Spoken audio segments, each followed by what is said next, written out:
केदारनाथ तीर्थ में घटित एक सच्चे भक्त और शिव साक्षात्कार की सत्य कथा। स्वागत है आपका आस्तिक स्पिरिचुअल सीक्रेट्स में।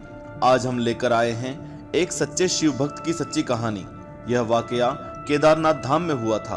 केदारनाथ धाम के बारे में तो आप जानते ही होंगे, जहां देवों के देव महादेव का पवित्र और बहुत ही प्राचीन मंदिर है।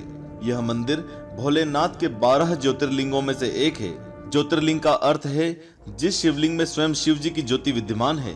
आज हम जानेंगे कि क्यों कहलाते हैं केदारनाथ ज्योतिर्लिंग जागृत महादेव। दिल थाम कर बैठना, क्योंकि आज हम जानेंगे कि कैसे बाबा केदारनाथ अपने भक्तों के लिए समय के साथ भी खेल सकते हैं। आखिर काल को रोकने की शक्ति भी तो सिर्फ इनके पास ही है, तभी तो इन्हें महाकाल भी कहते हैं। ये कहानी है एक ऐसे शिव भक्त की जिसकी भक्ति से प्रसन्न होकर बाबा केदारनाथ मंदिर के बाहर आ गए। यह कहानी नहीं, आप बीती है उस शिव भक्त की और चमत्कार है, लीला है बाबा केदारनाथ की। इस कहानी को पूरा सुनकर आपको अंदाजा हो जाएगा कि महादेव कितने दयालु हैं। बस बुलाने भर की देर है। चैनल को अभी इस तरह से सब्सक्राइब करके घंटी दबाने के बाद ऑल वाले ऑप्शन को जरूर चुनें, नहीं तो हमारी अगली सत्य घटना आपसे कहीं छूट ना जाए।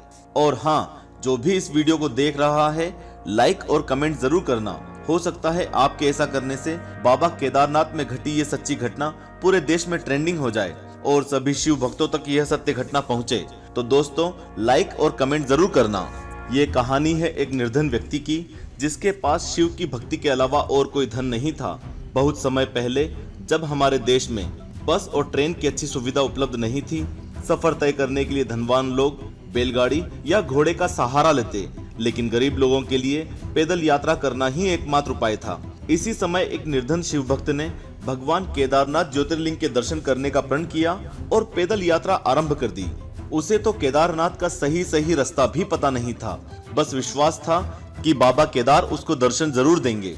लोगों से रास्ता पूछते पूछते वो आगे बढ़ने लगा और भोलेनाथ का नाम जपते जपते 2 महीने तक सफर करता रहा। 2 महीने बाद जैसे तैसे तब वो केदारनाथ मंदिर के पास पहुंचा तो उसने देखा कि मंदिर के आसपास है सन्नाटा। मंदिर बंद पड़ा है और हो रही है भारी बर्फबारी। उसके मन में बहुत से सवाल उठने लगे। जिज्ञासा भरी आंखों से वो मंदिर की ओर बढ़ता चला गया और उसे उम्मीद की रोशनी दिखाई दिए मंदिर के महंत जी, जो बाबा केदारनाथ की पूजा करके मंदिर के कपाट बंद करके अपने घर को जा रहे थे। उसने महंत जी से कांपती हुई आवाज में बोला, पंडित जी, मैं बाबा केदारनाथ के दर्शन करना चाहता हूँ, कब होंगे मुझे मेरे प्रभु के दर्शन? इसके बाद जो पंडित जी ने कहा, वो सुनकर शिव भक्त के पैरों के नीचे से जमीन खिसक गई। पंडित जी ने उसे बताया कि मंदिर के पट अब 6 महीने के लिए बंद हो गए हैं और अब 6 महीने से पहले मंदिर के पट नहीं खुलेंगे। आप भी सोच रहे होंगे, भाई आखिर ऐसा क्यों? तो जान लीजिए कि केदारनाथ ज्योतिर्लिंग धाम मंदिर साल में सिर्फ 6 महीने के लिए खुलता है और बाकी 6 महीने बंद रहता है। मंदिर नवंबर में दिवाली के बाद भाई दूज के दिन बंद हो जाता है, क्योंकि इस समय यहाँ पर इतनी बर्फ गिरती है कि पूरा का पूरा मंदिर बर्फ में विलीन हो जाता है और ऐसे समय में मंदिर तक आसानी से पहुंचा भी नहीं जा सकता। और अप्रैल के महीने में अक्षय तृतीया के दिन मंदिर के पट खोले जाते हैं और बाबा केदार अपने भक्तों को दर्शन देते हैं। शिव भक्त के कानों में जब पंडित जी की ये बात पड़ी तो उसके होश उड़ गए, गला भर आया और आंखों से आंसुओं की धार बहने लगी। थोड़ी देर तक तो उसके गले से कोई आवाज ही नहीं निकल पाई। एकाएक वो रोते हुए बोल पड़ा, पंडित जी, मैं 2 महीने तक पैदल चलकर बहुत दूर से आया हूँ। मैं बहुत गरीब हूँ, ऐसी ठंड में मैं कहाँ जाऊंगा? आप सिर्फ मुझे एक बार मेरे भोले बाबा के दर्शन करने दो। लेकिन पंडित जी कहाँ उस गरीब की बात सुनने वाले थे। अगर कोई धनवान व्यक्ति होता भी तो कोई बात थी, लेकिन ये तो एक गरीब था, जिसके पास उस वीराने में ना खाने का कोई जुगाड़ था और ना ओढ़ने का। बातों बातों में पंडित जी ने उससे कह दिया कि या तो 6 महीने बाद आओ या फिर 6 महीने तक यहीं रुक जाओ, लेकिन तुम ऐसी ठंड में यहाँ एक रात भी नहीं रुक सकते, इसलिए अपनी जान बचाओ और वापस लौट जाओ। 6 महीने बाद मैं मंदिर के पट खोलूंगा, तब चैन से देख लेना अपने भोले बाबा को। इतना कहकर पंडित जी चले गए। धीरे धीरे रात का अंधेरा और गहराता जा रहा था। आसमान से आफत बनकर बर्फ गिर रही थी और बर्फीले पहाड़ों की ठंडी कटीली हवा मानो शरीर में सुराख कर रही थी। लेकिन वो बैठा रहा, शिव का ध्यान करते हुए। उसने मन में प्रण किया कि बाबा केदार के दर्शन किए बिना वहां से हिलेगा भी नहीं। उसका शरीर इतना कांप रहा था मानो अभी पल दो पल में उसके प्राण निकल जाएंगे। तभी उस अंधेरे में एक रोशनी दिखती है। उसने देखा कि एक अघोरी बाबा उसके पास चले आ रहे हैं। पास आकर अघोरी बाबा ने उसे खाने के लिए खाना दिया और उससे बोले, तुम थक गए होंगे, खाना खाकर सो जाओ। शिव भक्त सचमुच बहुत थक चुका था और खाना और आग की गर्माहट मिलते ही उसे बहुत गहरी नींद लग गई। जब सुबह उस शिव भक्त की नींद खुली और जैसे ही उसने आंखें खोली तो देखा कि दूर दूर तक बर्फ का नामो निशान नहीं है और ठंड भी बहुत कम हो चुकी है। यह देखकर वह सोचने लगा कि पंडित जी ने तो कहा था कि यहाँ अगले 6 महीने तक बर्फ गिरेगी, लेकिन अचानक ये क्या हो गया। फिर उसे उस अघोरी बाबा की याद आई। वो यहाँ वहां दौड़कर उन्हें ढूंढने लगा, लेकिन वो बाबा कहीं नहीं मिले। थक हार कर शिव भक्त मंदिर के पास ही बैठ गया। तभी उसने देखा कि दूर मंदिर के पंडित जी अपने सेवकों के साथ मंदिर की ओर आ रहे हैं। शिव भक्त ने भारी जिज्ञासा से पंडित जी से पूछा कि क्या मंदिर के पट आज ही खुलेंगे।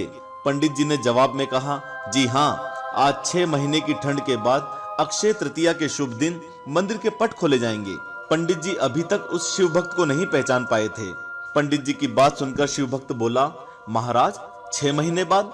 लेकिन आप तो कल रात में ही पट बंद करके गए थे और आपने ये भी बोला था कि अगले 6 महीने तक मंदिर के पट नहीं खुलेंगे।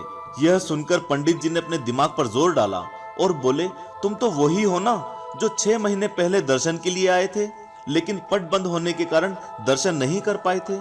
तब उस शिव भक्त ने कहा कि पुजारी जी, मैं तो कल ही यहाँ आया था और रात में यहीं सोया था और आज आप आ गए, 6 महीने कहाँ से हो गए। शिव भक्त की बात सुनकर पुजारी जी ने सोचा कि ये कैसी बहकी बहकी बातें कर रहा है, और दूसरी ओर पुजारी जी के दिमाग में बाबा केदारनाथ के चमत्कारों के बारे में ख्याल आ रहा था। पुजारी जी ने कहा, हे शिव भक्त, तुम्हारे साथ कल रात क्या हुआ, मुझे विस्तार से बताओ। शिव भक्त ने रात को जो भी याद था पुजारी जी को बताया। उसने बताया कि एक अघोरी बाबा मेरे पास आए, उन्होंने मुझे खाना दिया और मेरे लिए आग भी जलाई, और आज सुबह जब मैं उठा तो वो कहीं नहीं दिखे। यह सुनकर पुजारी जी और उनके साथियों की आंखें भर आई, मानो अभी सब रो पड़ेंगे। कांपती हुई आवाज में पुजारी जी ने कहा कि कैसे दिखते थे वो अघोरी बाबा। शिव भक्त ने अपनी आंखें बंद की और बोला, एकदम अघोरियों की तरह, पूरी तरह से वैरागी, शेर की छाल बदन पर लपेटे हुए, हाथ में त्रिशूल, माथे पर त्रिपुंड, शरीर पर भस्म, रुद्राक्ष की बहुत सी माला पहने हुए थे वो अघोरी बाबा। बस इतना सुनकर पुजारी जी और उनके सभी साथी हर हर महादेव कहते हुए उस शिव भक्त के चरणों में गिर गए। सबकी आंखों से आंसुओं की धाराएं बह रही थी। सभी के शिव के प्रति भाव उमड़ रहे थे। शिव भक्त के पैर पकड़कर पुजारी जी बोले, हे शिव भक्त, तुम धन्य हो, तुम्हारे पास मंदिर से निकलकर स्वयं केदार बाबा आए थे और उन्होंने अपनी योग माया से तुम्हारे 6 महीने को एक रात में परिवर्तित कर दिया, कालखंड को छोटा कर दिया। आखिर काल यानी कि समय के साथ खेलने की शक्ति सिर्फ महादेव के पास है और वो अपने भक्तों के लिए समय को भी आगे बढ़ा सकते हैं। जैसा कि यहाँ पर बाबा केदार ने उस शिव भक्त के 6 महीनों को एक रात में बदल दिया, और ऐसा बदला कि उसे इस बात की भनक तक नहीं लगी। वो सोया था नवंबर की ठंड की रात में और उठा अप्रैल की सुबह, लेकिन उसे तो ऐसा लग रहा था जैसे कल रात में ही सोकर आज सुबह उठा। तो ऐसे हैं महादेव जो अपनी योग माया से अपने भक्त के लिए 6 महीने को एक रात में परिवर्तित कर देते हैं, कालखंड को छोटा कर देते हैं। पुजारी जी ने भक्त से यह भी कहा कि यह सब तुम्हारी सच्ची भक्ति और श्रद्धा के कारण हुआ है। इतने सालों से हम में से कोई भी शिव जी के दर्शन नहीं पा सके, लेकिन तुमको महादेव ने साक्षात प्रत्यक्ष दर्शन दिए हैं और तुम्हारी रक्षा भी की है। दोस्तों, यही कारण है कि बाबा केदारनाथ ज्योतिर्लिंग को जागृत महादेव भी कहा जाता है, क्योंकि जो भी भक्त बाबा केदार को सच्चे मन से भजता है, उसकी रक्षा करने बाबा केदार सबसे पहले आते हैं और अपने भक्तों को बहुत जल्दी दर्शन देते हैं और उनके तीर्थ को आए लोगों की रक्षा भी करते हैं। दोस्तों, याद रहे, जो भी वीडियो देखें लाइक और कमेंट जरूर करें। महादेव से जुड़ी दूसरी सत्य घटनाओं के वीडियो के लिंक नीचे डिस्क्रिप्शन बॉक्स में दिए गए हैं। इस वीडियो के टाइटल को एक बार टच करने से डिस्क्रिप्शन बॉक्स खुल जाएगा। आप महादेव से जुड़ी सत्य घटनाएं जरूर देखें। ऐसे वीडियोस आपके और भगवान के बीच के रिश्ते को और मजबूत बनाएंगे और आपके मन को शिव भक्ति से भर देंगे। हे देवों के देव महादेव, सबके कष्ट और दुख नष्ट कर देना। और जो भी लिखे हर हर महादेव, खुशियों से उसकी झोली भर देना। ओम नमः शिवाय। जय जय श्री महाकाल।